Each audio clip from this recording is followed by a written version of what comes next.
सत्य सनातन धर्म की जय हो। अधर्म का नाश हो, प्राणियों में सद्भावना हो, विश्व का कल्याण हो। नमः पार्वती पते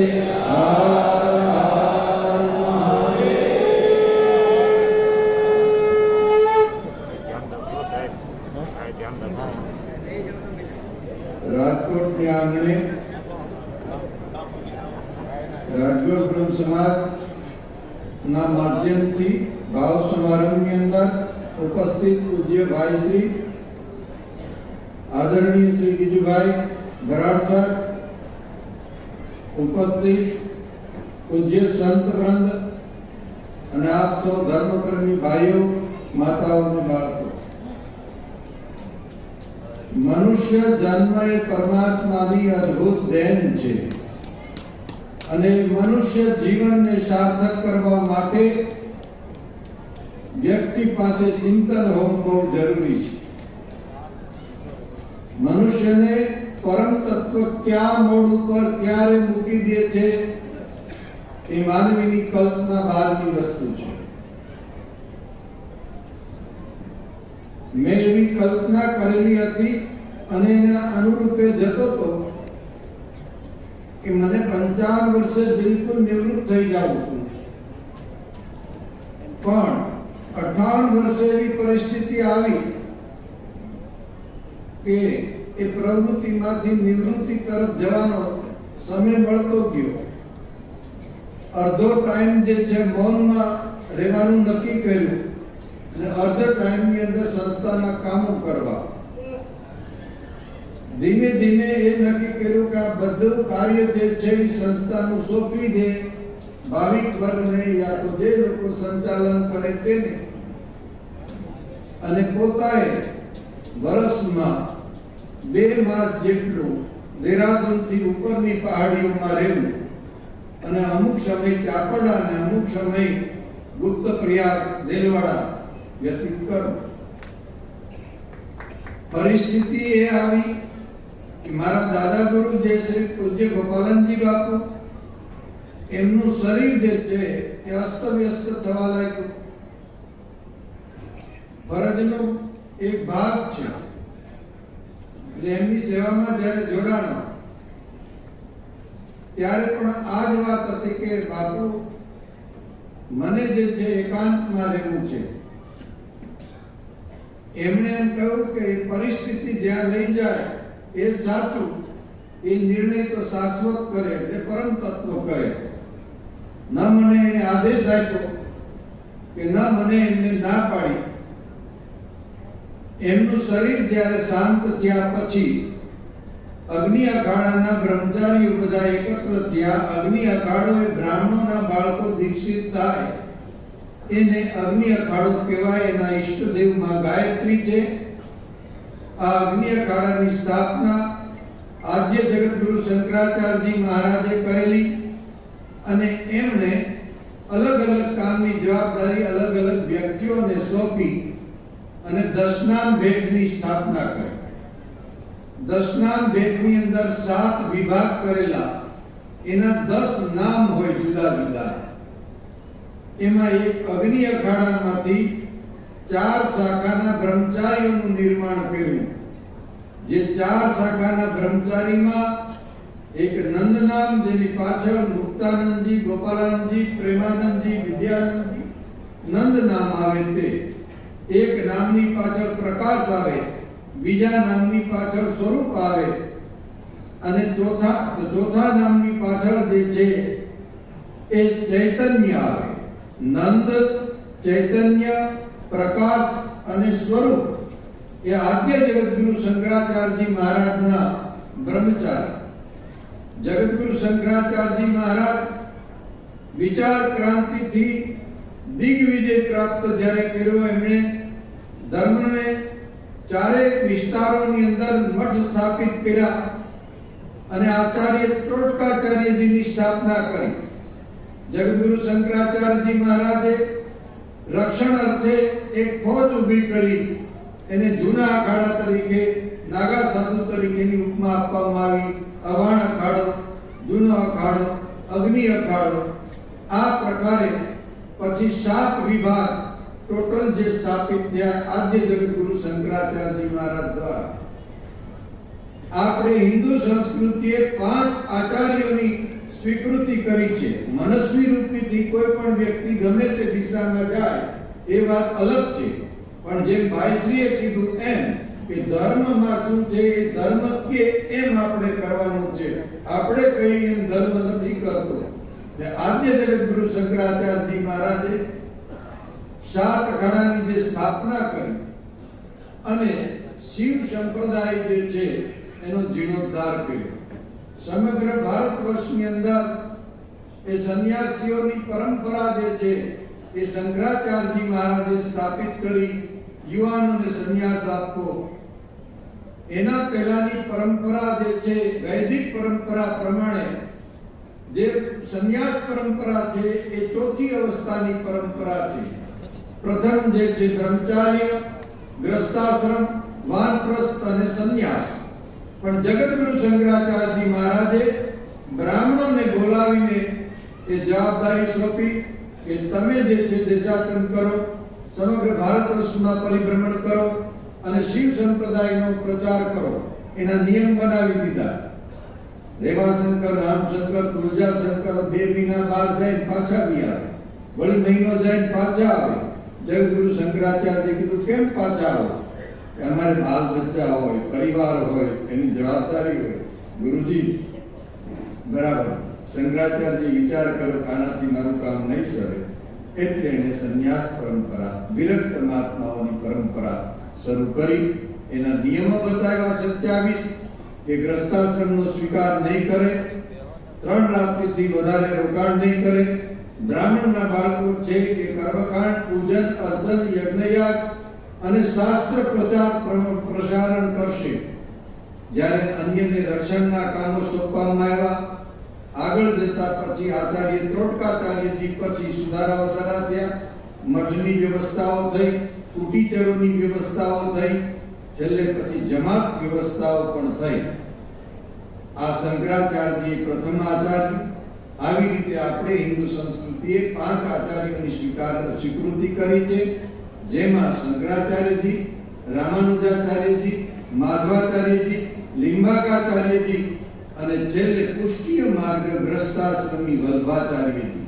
આ 5 આચાર્યોની જે સ્થાપના આપણે સ્વીકૃતિ કરી, એ 5 આચાર્યોની ઉપાસના ભિન્ન ભિન્ન, પણ આખર અનેકમાં એકનું દર્શન કરવું.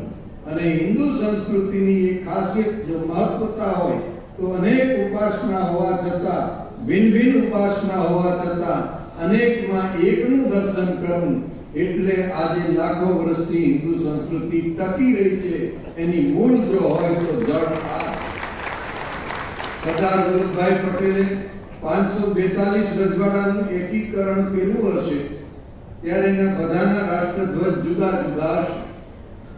કદાચ એવું બને કે એકબીજાના રાષ્ટ્રધ્વજનો સ્વીકાર ન પણ કરે, પણ ભગવો ધ્વજ જે છે એ કુંભ મેળામાં જે સ્થાપિત થાય એટલે તમામ રજવાડો આવીને નતમસ્તકે સ્વીકૃતિ કરે.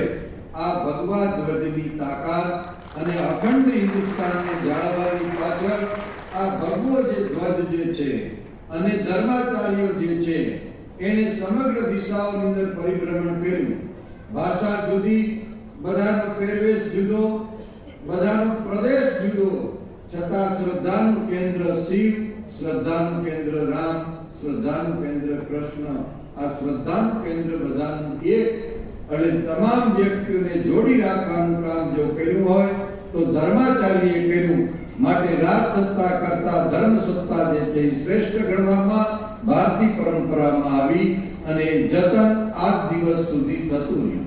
જુદા જુદા રાજાઓ બદલતા ગયા, જુદા જુદા પક્ષ જે બદલતા ગયા અને શાસન બદલતું ગયું, પણ ધર્મની જે સંગઠન ભાવના છે એ અખંડ રાષ્ટ્રની જાળવણી કરે છે. અને 5 પરિબળ મુખ્ય છે હિન્દુ સંસ્કૃતિને જાળવી રાખવા પાછળ. સૌ પ્રથમ ઋષિ મુનિઓ, બ્રાહ્મણો એટલે આપ સૌ વિપ્રજનો, આપણા ધર્મશાસ્ત્રો અને આપણા મંદિરો અને આપણા તીર્થો, આ પાંચ જે છે એની જાળવણી જ્યાં સુધી હિન્દુ સમાજ કરતો રહેશે ત્યાં સુધી એનો વાળ પણ વાંકો નહીં થાય. આ સભ્યતા સંસ્કૃતિ જાળવવાની સૌની ફરજ છે. અનેક આક્રમણો આવ્યા વિધર્મીઓના, છતાં જો સંગઠન જળવાઈ રહ્યું હોય તો ભક્તિની સરિતા, રામાયણની, શ્રીમદ ભાગવતની, ગીતાના જ્ઞાનની સરિતા વહેતી રહી. અને આ જે આપણા શાસ્ત્રોનું જો શ્રવણ થતું રહેશે અને એ સંસ્કારોનું જો સિંચન થતું રહેશે તો પણ આપણી સભ્યતા જે છે હંમેશાને માટે જળવાઈ રહેશે. હવે આ જુદા જુદા સંપ્રદાયના આચાર્યો હોય એને અલગ અલગ નામથી સંબોધવામાં આવે અને વર્ષોની એ જૂની પરંપરા. પણ આઝાદીના સમયકાળ પછી એક એવું સંગઠનનું નિર્માણ થયું કે જેની અંદર ભારત સાધુ સમાજ, અને ભારત સાધુ સમાજ જે છે એટલે એક સંપ્રદાયના નહીં, તમામ જે ભારત વર્ષના હિન્દુ સંપ્રદાયો છે એનું એક સંગઠન રચવામાં આવ્યું. એ ઘટકના માધ્યમથી ધર્મ પ્રચાર જે છે એ ભારત વર્ષના વર્તમાન જે છે 29 પ્રદેશ અને કેન્દ્ર શાસિત 7 પ્રદેશ એમ મળીને 36 પ્રદેશની અંદર એ કાર્ય કરતું એક સંગઠન છે.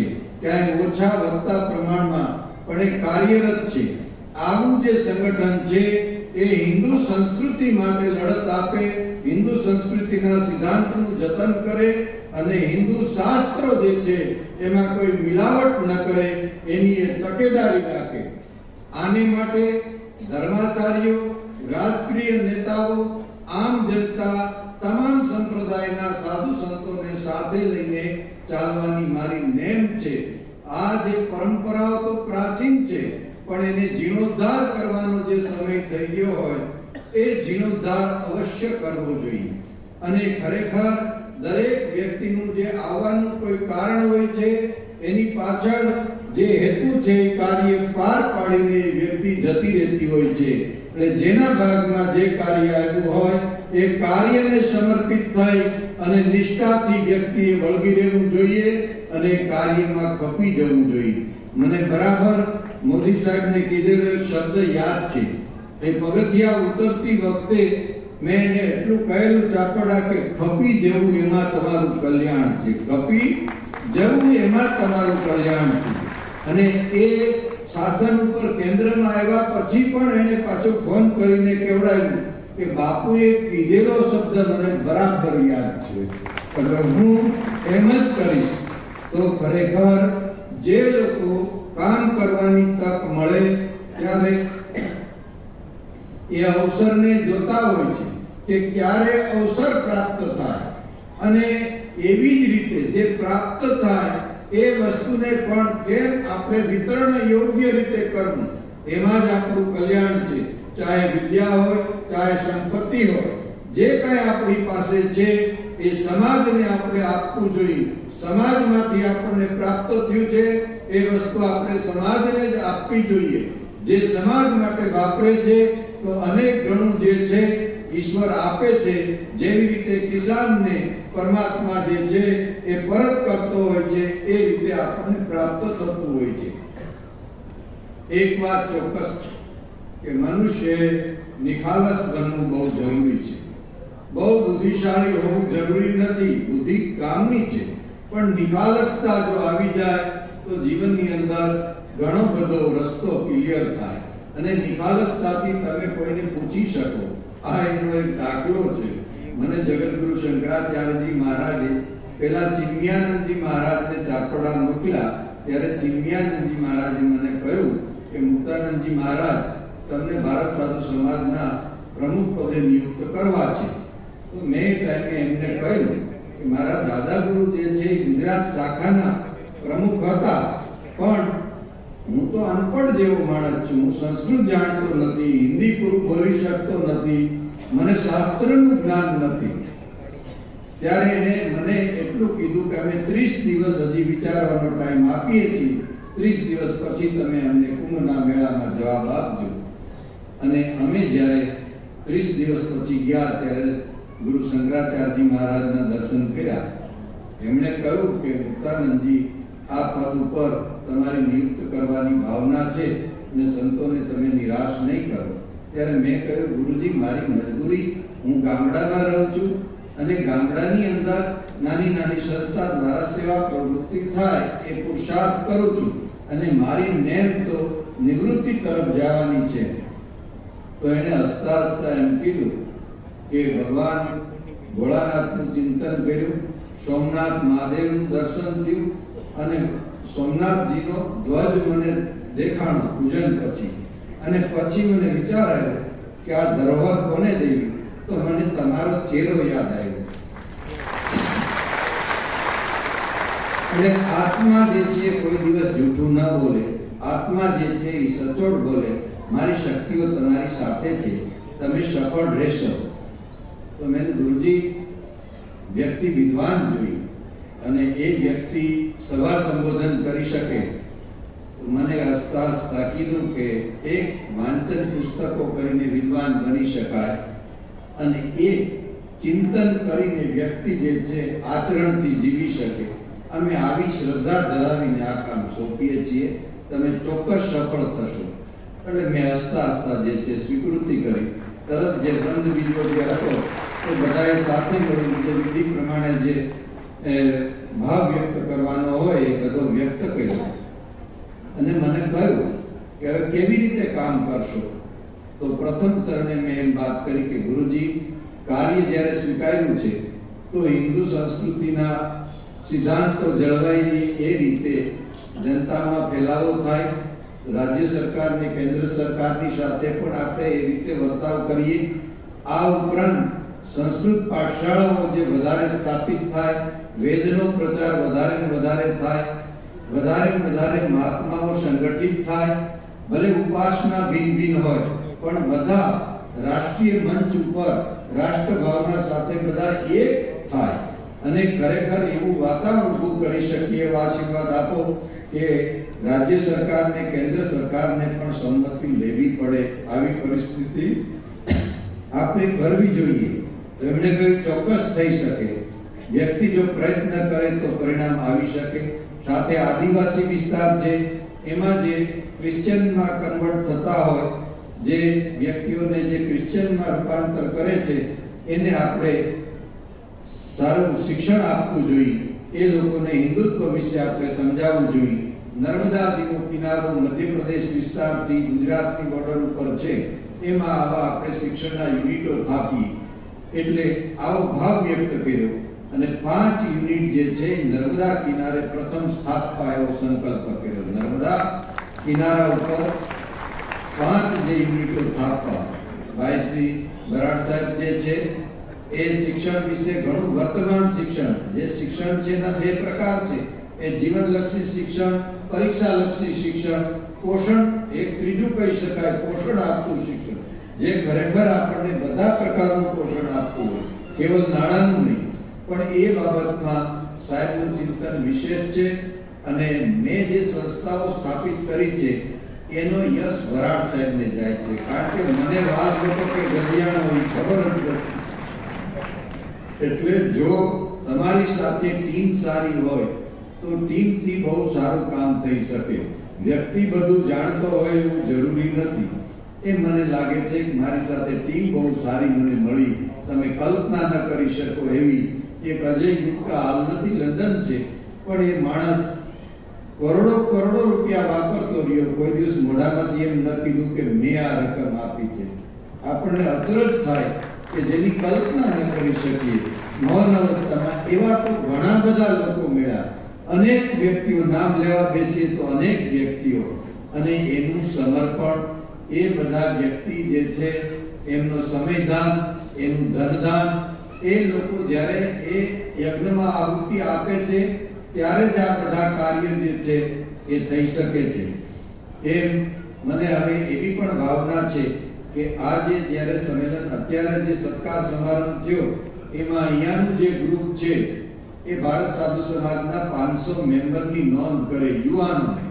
અને એ યુવાનો એવી રીતે આવતા સમયે સોમનાથ ગીરમાં છે, એવી રીતે 17 તારીખ 16 અને 17 11મા મહિનામાં ભારત સાધુ સમાજનું અધિવેશન અમદાવાદમાં છે અને આ 27 તારીખે બિહારમાં 5000 સંતો ભેળા થાય છે અને હું જાઉં છું તો એ બધી જગ્યાએ યુવાનો જે છે એના વૃંદની નોંધણી થાય અને એ યુવાનોને કઈ દિશા તરફ આપણે કામ કરવું જોઈએ એની પ્રેરણાઓ મળતી રહે. એના માટે યોગ્ય ચિંતનકાર હોય, યોગ્ય કથાકાર હોય, યોગ્ય શિક્ષક હોય, એ બધા દ્વારા આપણે અહેવાલ બહાર પાડતા જઈએ એ યુવાનોને પ્રેરણા મળે. કારણ કે વિચાર ક્રાંતિ એ સર્વોપરી ક્રાંતિ છે. એટલે જો સારા વિચાર યુવાનોના માનસમાં હશે, યુવાન પુરુષાર્થી હશે, યુવાન સંવેદના સભર હશે, યુવાન આરોગ્ય સભર હશે, યુવાન જે છે એ અર્થ સભર પણ હોવો જરૂરી છે. અને અર્થ પણ ત્યારે ઉત્પાદન કરી શકશે કે એની પાસે એની સમજણ જો હશે, તો એ ટીમ વર્ક કરી શકતો હશે. તો એટલે વધારે યુવાનો આની અંદર જોડાય અને જે બદલાવ લાવવો જોઈએ એ બદલાવ લાવવાનો પ્રયત્ન કરીએ. સાથે એક મહત્વની બાબત કે જેમ સંસ્કૃત પાઠશાળા અગર તો વેદ પ્રચાર માટેની વ્યવસ્થાઓ કરવી, એવી રીતે વૈજ્ઞાનિક કારણો આપીને સાયન્સ પ્રૂફ સિદ્ધાંતો હિન્દુ સંસ્કૃતિના, ચાહે મંદિર હોય તો ગોળ કેમ છે, પ્રદક્ષિણા શિવ મંદિરની અર્ધી કેમ થાય છે, ઉપવાસ વાર વર્તુલા કેમ કરવામાં આવે છે, શ્રાવણ મહિનામાં એકટાણા કેમ ઉજવાય કેમ કરાય છે, ઉત્સવો કેમ ઉજવવા જોઈએ, આ બધી બાબતો જે છે એ વિજ્ઞાન સાથે ધાર્મિક બાબતોને વણીને સમાજ સાથે મોકલવી. વિદેશમાં વસતા હિન્દુઓ જે છે એના પણ સંગઠનો કરવા એ નવો ઉમેરો પણ બંધારણમાં કરાયો છે કે જે વિદેશમાં વસતા હોય એને પણ ત્યાં પ્રતિનિધિઓ ગ્રસ્તીઓને બનાવવા. અને આ મંડળ છે આ બધું વિરક્ત મહાત્માઓનું. આની અંદર ગુરજારીલાલ નંદા પણ કામ કરી ચૂક્યા છે. આની અંદર વર્તમાન આદિત્યનાથજી સંરક્ષણ મંત્રી છે, પ્રમુખ સ્વામી જે છે એને ભારત સાધુ સંમેલન બોલાવીને એ સભ્યપદ ઉપર રહી ચૂકેલા છે. અનેક મહાપુરુષોએ આ સંસ્થાની અંદર કામ કર્યું છે ભારત સમાજ વિશે. અને ચાણક્યપુરી દિલ્હીની અંદર એનું મુખ્ય મથક અને ત્યાંથી સંચાલન જે છે ભારતના 36 પ્રદેશોની અંદર કરવાનું આ રીતનું એનું બંધારણ છે. હું એ કાર્ય માટે જાઉં છું, પણ એ કાર્યની અંદર તમારા સૌનો સાથ અને સહકાર સંસ્કૃતિ માટે છે. વ્યક્તિગત કઈ જરૂર નથી, પણ એ સંસ્કૃતિ માટે. અને જેમ ભાઈએ કીધું કે ઊભા થઈને આરતી કરી, એ આરતી મુક્તાનંદની નહીં, ભારતીય સભ્યતાની સંસ્કૃતિની આરતી છે. વિવેકાનંદજી મહારાજ જ્યારે આવ્યા ત્યારે કાશી નરેશે એમના રથને ખેંચવાનો પ્રયત્ન કર્યો. રથ ખેંચતા હતા ત્યારે વિવેકાનંદજી એટલું બોલ્યા, બીજા લોકો રોકતા હતા ત્યારે વિવેકાનંદજી રથમાં બેઠા બેઠા એમ બોલ્યા કે એ કાશી નરેશ રથ મારો નથી ખેંચતા, ભારતીય સંસ્કૃતિનો રથ ખેંચે છે.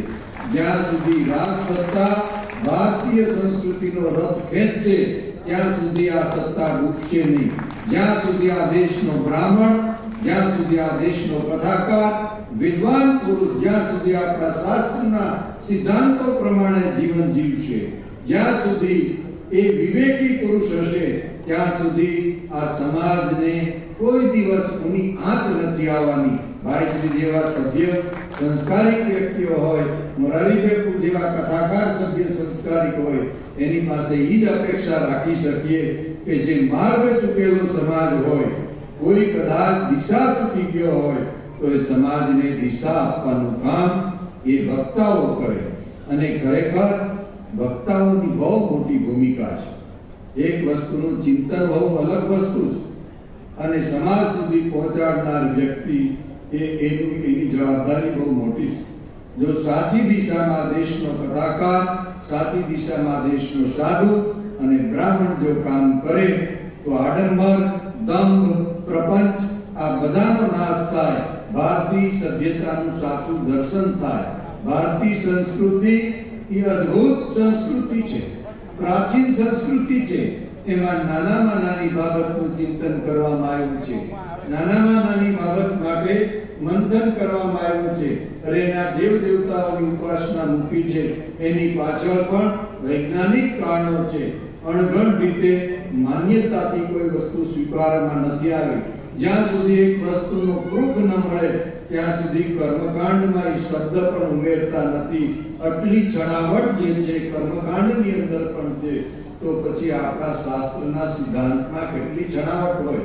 આપણી કુટુંબ વ્યવસ્થા કેવી રીતે, આપણે ત્યાં સંબંધને સંબોધન કેવી રીતે કરવો, આવી બાબતનું પણ ચિંતન કરવામાં આવ્યું છે. આ છે આપણી ભારતીય સંસ્કૃતિની ધરોહર.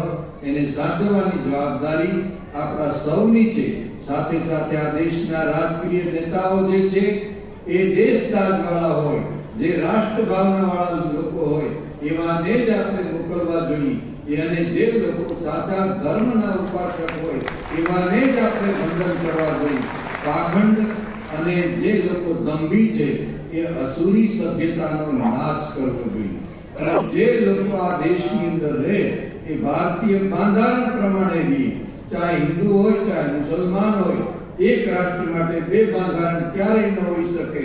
બધાને માટે એક કાયદો, એક રૂલ્સ હોવો જોઈએ. અને એ જે ભારતના રાષ્ટ્રધ્વજનો સ્વીકાર કરે એ આપણો ભાઈ છે. એના માટે ક્યારેય ભેદ ન હોવો જોઈએ. પણ જે રાષ્ટ્રધ્વજની મર્યાદા ન જાળવે, રાષ્ટ્રીય બંધારણનો સ્વીકાર ન કરે, એવી વ્યક્તિની આ દેશમાં જરૂર નથી. એને માટે હિન્દુ સમાજે જાગવાની જરૂર છે, સમયસર જાગવાની જરૂર છે. અને એ સમય ખરેખર આવી ચૂક્યો છે.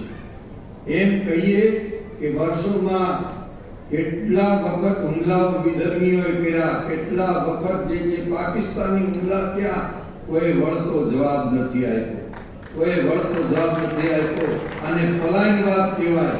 અને ખરેખર જો તમે જવાબ આપી શકો, તમે દેશનું રક્ષણ કરવું હોય તો તમારે જવાબ આપવો જોઈએ. તમારી સભ્યતાનું રક્ષણ કરવું હોય તો તમારે રક્ષક તરીકે જે છે સર્વસ્વ નિછાવર કરવાની તમારે તૈયારી રાખવી જોઈએ. હું આશા રાખું છું કે તમે યુવાનો યુવતીઓ આવા પ્રકારની ભાવના સાથે અમારી વાતને ઝીલશો.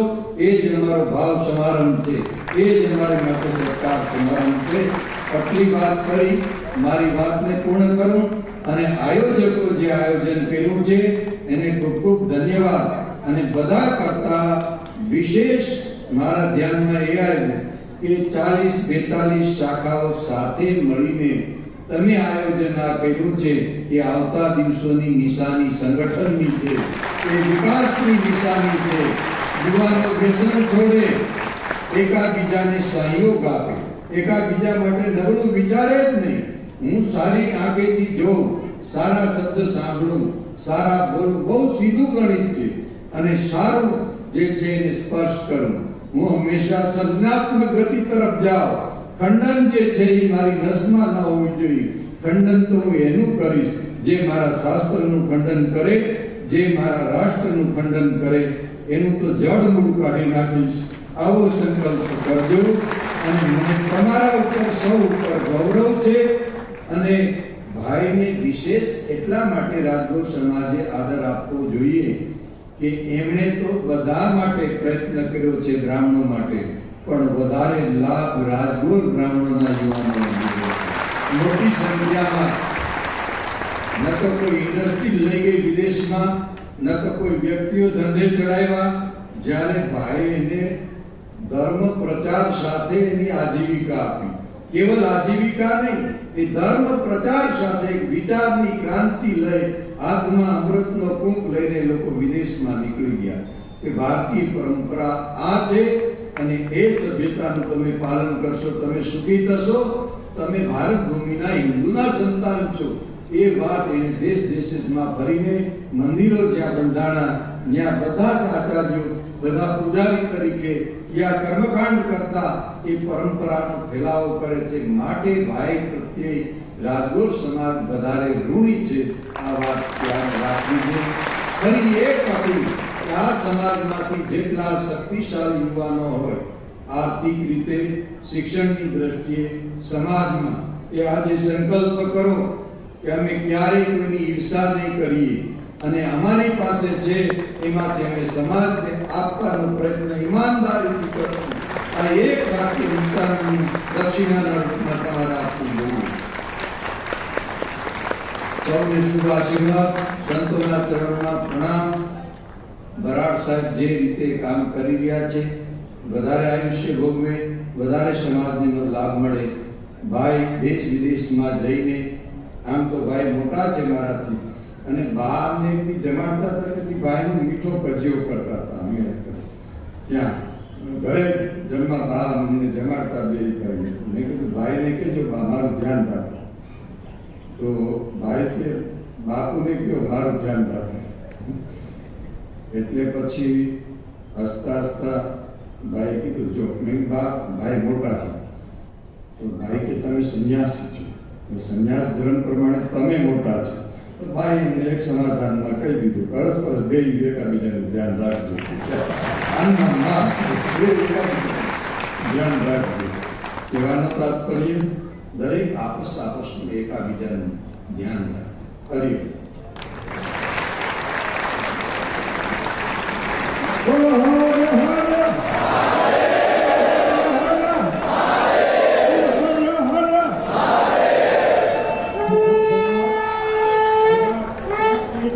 પોતાનું સ્થાન જાળવી રાખો. બધા પોતાના સ્થાને 5 મિનિટ માટે સભામાં પોતપોતાના સ્થાને બધા બેસી જાય. 5 મિનિટમાં આપણા કાર્યક્રમ સંપૂર્ણ થયેલો જાહેર કરીએ છીએ, પૂર્ણ થયેલો જાહેર કરીએ છીએ. પૂજ્ય બાપુએ આપણી ભાવનના આપણું સન્માન સ્વીકાર્યું, સાથે સાથે રોડા આશીર્વાદ આપ્યા. સ્નેહ સાથે સંગઠન જળવાય અને વધુ આશીર્વાદ આપ્યા. ખૂબ ખૂબ ધન્યવાદ.